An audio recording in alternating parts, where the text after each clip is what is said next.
Assalamualaikum warahmatullahi wabarakatuh. Kali ini masih materi yang kemarin, kita akan mengupas tuntas soal-soal TKASD, pelajaran bahasa Indonesia part yang ketiga.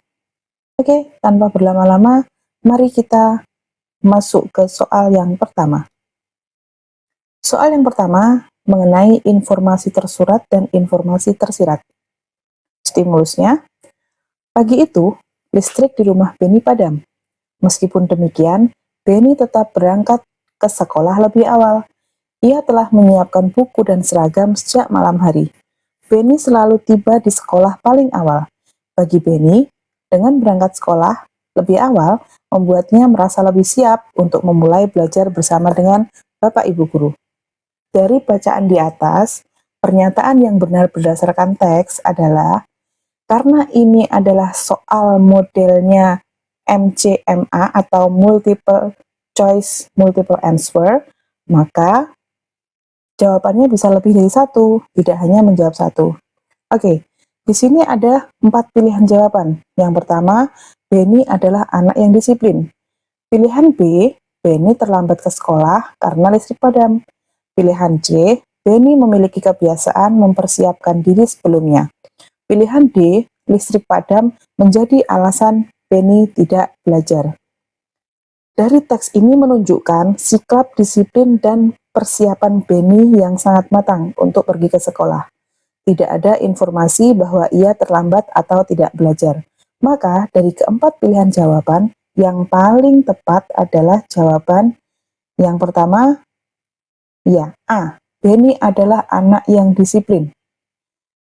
Ada lagi jawaban yang betul. Ya, yang C. Beni memiliki kebiasaan mempersiapkan diri sebelumnya. Nah, dari bacaan ini ada dua jawaban yang bisa dipilih, yaitu yang A, Beni adalah anak yang disiplin, kemudian C, Beni memiliki kebiasaan mempersiapkan diri sebelumnya. Baiklah, kita masuk ke soal yang kedua. Soal yang kedua ini memiliki tema, yaitu tujuan penulis. Stimulusnya, membawa botol minum sendiri ke sekolah dapat mengurangi sampah plastik. Selain itu, kebiasaan ini juga membantu siswa hidup lebih sehat. Dengan membawa botol minum sendiri akan menjadikan anak-anak terbiasa minum air putih, sehingga mengurangi konsumsi minuman manis yang berlebihan. Nah, ada 4 pilihan jawaban di sini. Tujuan penulis dari teks ini adalah apa saja? Yang pertama, A. Mengajak siswa membawa botol minum sendiri. B. Menjelaskan cara membuat botol minum. C. Menyadarkan siswa akan dampak sampah plastik. Kemudian D. Menginformasikan manfaat kebiasaan membawa botol minum. Teks tersebut bersifat persuasif dan informasif. Di sana, dalam teks itu tidak membahas cara membuat botol minum. Maka, jawaban yang paling tepat adalah, ya, yang pertama adalah jawaban A, mengajak siswa membawa botol minum sendiri. Kemudian jawaban C, menyadarkan siswa akan dampak sampah plastik. Kemudian, yang satu lagi jawaban yang betul yaitu D, menginformasikan manfaat kebiasaan membawa botol minum. Oke, kita lanjut ke soal yang ketiga. Pada soal ketiga ini kita akan mencari mengenai makna kata kontekstual. Stimulusnya, di situ ada satu kalimat, yaitu ketua kelas diminta menjadi penengah ketika terjadi perbedaan pendapat antar siswa. Kata penengah pada kalimat tersebut dibuat tebal. Nah, makna katanya apa? Ada 4 pilihan jawaban di sana. Yang pertama A, orang yang memihak salah satu pihak. B, orang yang membantu menyelesaikan masalah. C, orang yang bersikap adil.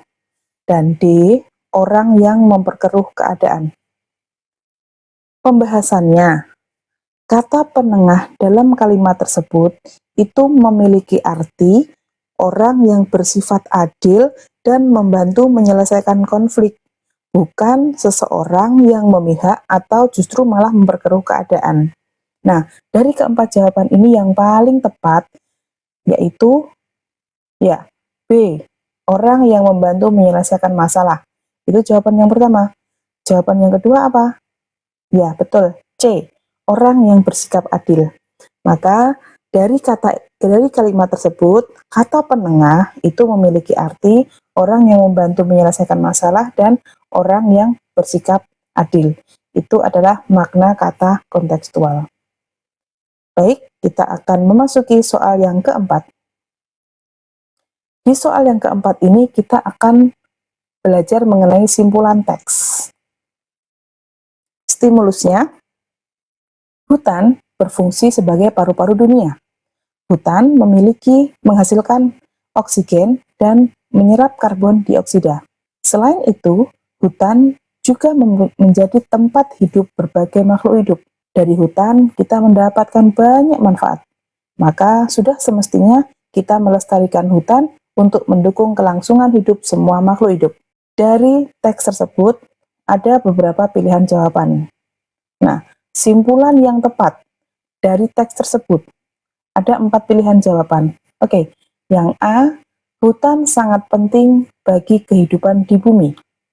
B, hutan hanya berfungsi menghasilkan oksigen. C, kerusakan hutan dapat mengganggu keseimbangan lingkungan. Dan D, semua makhluk hidup bergantung pada hutan. Nah, sebelum kita memilih jawaban, perlu diketahui bahwa simpulan teks itu adalah merangkum semua isi teks tersebut. Itu dari teks tersebut, kita dapat memilih 1 atau 2 kalimat untuk bisa merangkum dari teks tersebut. Intinya, jadi inti dari teks tersebut. Maka itu bisa disebut dengan simpulan teks. Nah, dari keempat jawaban ini, ada beberapa jawaban yang bisa menyimpulkan teks di atas. Yang pertama, A, betul. Hutan sangat penting bagi kehidupan di bumi. Karena apa? Hutan ini berfungsi sebagai paru-paru dunia. Itu merupakan salah satu simpulan teks tersebut. Kemudian, ada lagi jawaban yang lain. Ya, C. Kerusakan hutan dapat mengganggu keseimbangan lingkungan. Karena hutan ini menghasilkan oksigen dan menyerap karbon dioksida. Juga berfungsi sebagai paru-paru dunia. Jadi ketika hutan itu rusak, maka keseimbangan lingkungan akan terganggu. Masih ada satu jawaban lagi. Nah, yang terakhir adalah D. Semua makhluk hidup bergantung pada hutan. Karena apa? Yang pertama, hutan sebagai paru-paru dunia. Hutan menghasilkan oksigen dan menyerap karbon dioksida. Selain itu, hutan juga menjadi tempat hidup berbagai makhluk hidup. Hutan itu dapat mendukung kelangsungan hidup semua makhluk hidup. Maka makhluk hidup semua bergantung pada hutan, baik itu hewan maupun manusia. Kita bisa bergantung pada hutan. Kita akan masuk soal yang kelima. Pada soal yang kelima ini kita akan belajar mengenai kalimat efektif. Perhatikan kalimat berikut ini. Para siswa-siswa di sekolah itu sangat rajin sekali dalam belajar. Oke, perbaikan kalimat efektif yang tepat. Di situ ada 4 pilihan jawaban, dan sekali lagi, karena ini MCMA, maka tidak hanya satu jawaban yang betul, ada beberapa jawaban yang betul. Nah, dari keempat jawaban itu, untuk memperbaiki kalimat tersebut menjadi kalimat yang lebih efektif, itu yang mana saja? Oke, baiklah kita analisa satu persatu. Yang pertama, jawaban A. Para siswa di sekolah itu sangat rajin dalam belajar. Jawaban B. Siswa-siswa di sekolah itu rajin belajar. Yang C. Para siswa di sekolah itu rajin sekali dalam belajar. Kemudian yang D. Para siswa-siswa di sekolah itu rajin belajar. Sebelum kita memilih jawaban yang benar, kalimat efektif itu apa sih? Kalimat efektif adalah kalimat yang tidak boros kata. Kalimat yang hemat kata, namun sudah jelas menjelaskan bahwa kalimat itu adalah efektif. Nah, dari kita analisa satu persatu dari jawabannya. Dari jawaban A, para siswa di sekolah itu sangat rajin. Pada kalimat di jawaban A, itu terlihat efektif. Karena apa? Tidak boros kata.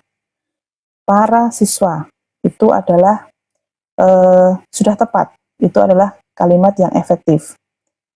Ya, jawabannya adalah A. Itu jawaban yang pertama. Kemudian kita cari lagi, apakah ada jawaban yang lain? Iya, B. Jawaban yang lain adalah B. Siswa-siswa di sekolah itu sangat rajin. Perbedaan antara A dan B itu adalah kalau A itu menggunakan para siswa. Artinya siswa itu sudah banyak. Siswa itu ada banyak. Jadi para siswa itu menunjukkan bahwa siswanya itu banyak atau jamak. Kemudian yang B, siswa-siswa. Jadi pengulangan kata siswa itu juga menunjukkan bahwa siswanya ada banyak. Jadi ketika sudah memakai kata para, maka siswanya cukup satu. Tapi kalau tidak memakai kata para, siswanya bisa diulang. Jadi siswa-siswa. Seperti itu. Itu artinya jamak, pengulangan kata siswa. Kemudian, apakah ada jawaban yang lain? Untuk jawaban C, para siswa di sekolah itu rajin sekali dalam belajar. Apakah itu termasuk kalimat efektif? Tidak, karena di situ sama dengan jawaban yang di atas. Oke, yang A. Kemudian untuk jawaban D, itu juga tidak termasuk kalimat efektif. Karena apa? Di situ pemborosan kata pada kata para siswa-siswa. Nah, kalau sudah para, berarti siswanya cukup satu saja. Kalau sudah pengulangan siswa-siswa, maka kata para itu tidak perlu dipakai. Oke, ini adalah soal terakhir pada kesempatan kita kali ini. Kita lanjut besok lagi. Selalu semangat dalam belajar, dan jangan lupa diiringi dengan doa. Sekian, wabillahi taufiq wal hidayah. Wassalamualaikum warahmatullahi wabarakatuh.